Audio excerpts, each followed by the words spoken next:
I think it's extremely important that everybody understands something about this election. For us, we look at it, if we're on the right, we look at this as an existential threat because America is threatened. America's very existence might not continue if we lose this election. And that makes it very, very personal for us. But here's the thing. When you look at the opposition to Donald Trump, and I'm talking about not just anti-Trump voters, not people that are suffering from Trump derangement syndrome. I'm speaking specifically about the various deep staters who have an even more personal connection to this election. These are people that are essentially it's more than just the nation. You might think, well, how could it be more than the nation? It's personal to them. They believe that if Donald Trump is elected, that there's at least a chance that he and his administration will discover what they've done, discover the shenanigans that they've been engaged in for at least 4 years, if not longer.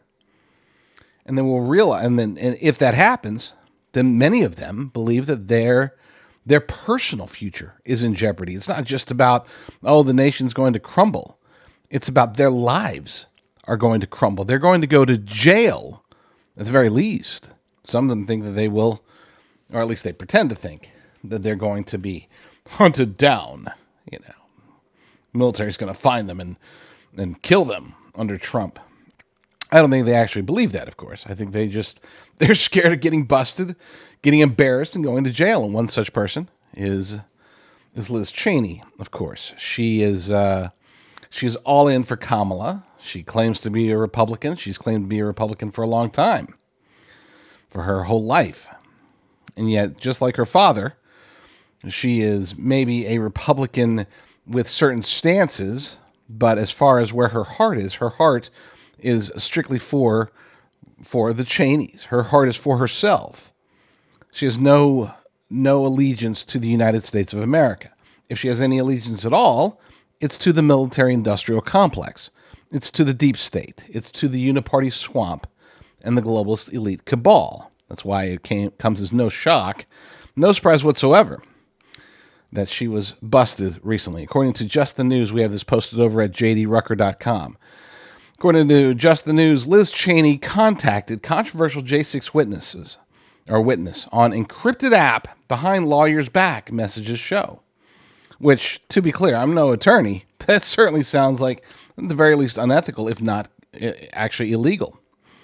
According to the article, while vice chairman of the House committee investigating the January 6th Capitol riot, wasn't a riot, but whatever, former Rep. Liz Cheney used an encrypted phone app to directly and indirectly communicate around defense counsel and possibly ethical rules with a witness who would later change her testimony in shocking fashion, according to evidence obtained by congressional investigators and Just the News. Cheney's signal communication with witness Cassidy Hutchinson, the star witness, on January 6, 2022, and her friend Elisa Farah Griffin from The View were recently obtained by Representative Barry Loudermilk from Georgia, chairman of the House Administration Oversight Subcommittee, that has identified significant problems with the original Democrat-run inquiry into the January 6 incident. The communications are now raising fresh concerns about the ethical conduct of that Democrat-run investigation. At the time of the communications, Hutchinson was represented by attorney Stefan Passantino, who told Just the News he did not authorize the contacts with Cheney and was not aware of them until contacted by Just the News. Cheney is a licensed lawyer in Washington, D.C., where the D.C. bar rules state unequivocally that, quote, a lawyer shall not communicate or cause another to communicate about the subject of the representation with a person known to be represented by another lawyer in the matter, unless the lawyer has the prior consent of the lawyer representing such other person or is authorized by law or a court order to do so. Loudermilk told Just the News that the communication indicates that Cheney defied her ethical responsibility and may have influenced a witness outside of her lawyer's presence, eventually causing Hutchinson to switch lawyers. And she didn't just switch lawyers, she switched sides. she became a Cheney operative. She started working on behalf of the January 6th committee instead of on behalf of the truth, instead of on behalf of America or her former boss, Donald J. Trump. She was flipped, and she was flipped secretly behind her attorney's back. Again, they're calling it unethical. I am sure, I'm almost certain that there has to be some sort of repercussion, whether it's legal or even just disbarring her. There's got to be something that can be done.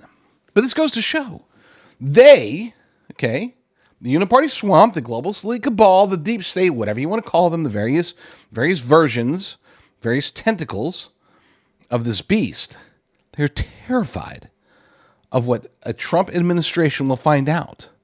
And that makes them very dangerous. That makes them, I would argue, more concerned than even we are. Yes, we are super concerned about the future of our nation, about our children's future, about our own future. But I don't think any of us are sitting there thinking, okay, well, if Trump loses, then I'm going to jail. However, there are people on the other side that truly legitimately believe that if Trump wins, that they are going to jail. And I would say Liz Cheney is definitely one of them. At least she should be.